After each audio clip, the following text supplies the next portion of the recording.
সরকারি বেসরকারি আমি প্রথমেই বলেছি ভাই, বাংলাদেশের সকল প্রকার চাকরিতে আগামী ন্যূনতম একটা বছরের জন্য হলেও আমাদেরকে আবেদনের সুযোগ দিতে হবে। এটা আমাদের মানে এটা বাংলাদেশের যত প্রকার চাকরি আছে সমস্ত চাকরির কথা আমরা বলেছি, কারণ আমরা কোথাও আবেদন করার মতো যোগ্যতা রাখছি না।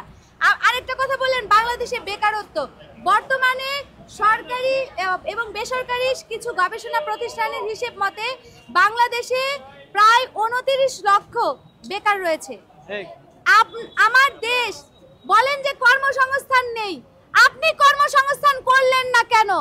স্বাধীনতার এত বছর পরেও কর্মসংস্থান নিয়ে কেন বাজেট হয়নি?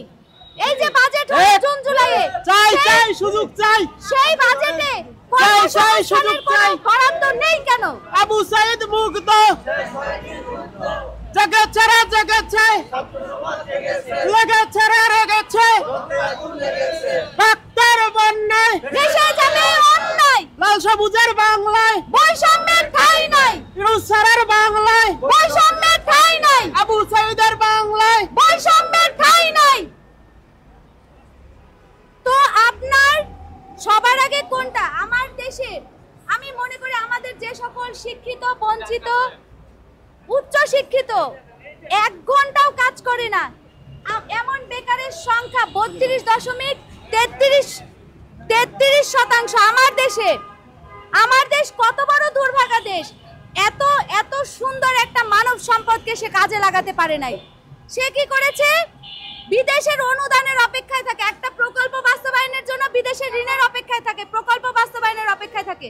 এই 26 লক্ষ বেকার আমার দেশের অর্থনীতিতে যদি 100 টাকা অবদান রাখার সুযোগ পায়, আমার দেশের অর্থনীতি কোথায় দাঁড়ায় চিন্তা করেন শুধু।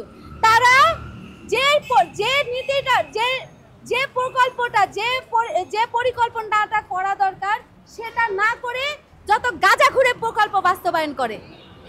স্বাধীনতার এত বছর পরে এসে কর্মসংস্থান হয়নি কেন? আমি তা মানবো কেন?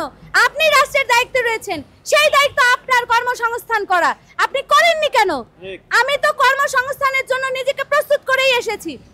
একটা শিক্ষিত ছেলে মেয়েকে যত সহজে প্রশিক্ষণের মাধ্যমে একটা কর্মক্ষম জনসংখ্যায় তৈরি করা সম্ভব, সেটা কিন্তু অশিক্ষিত জনগোষ্ঠীর ক্ষেত্রে সম্ভব নয়।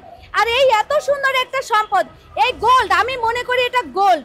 এই গোল্ডকে, এই শিক্ষিত যুব সমাজ, বেকার সমাজকে আপনি কাজে লাগাতে পারছেন না, মানে আপনার রাষ্ট্রে থেকে আপনার সবচেয়ে বড় ব্যর্থতা। এটা আপনার সবচেয়ে বড় ব্যর্থতা। আর তার উপরে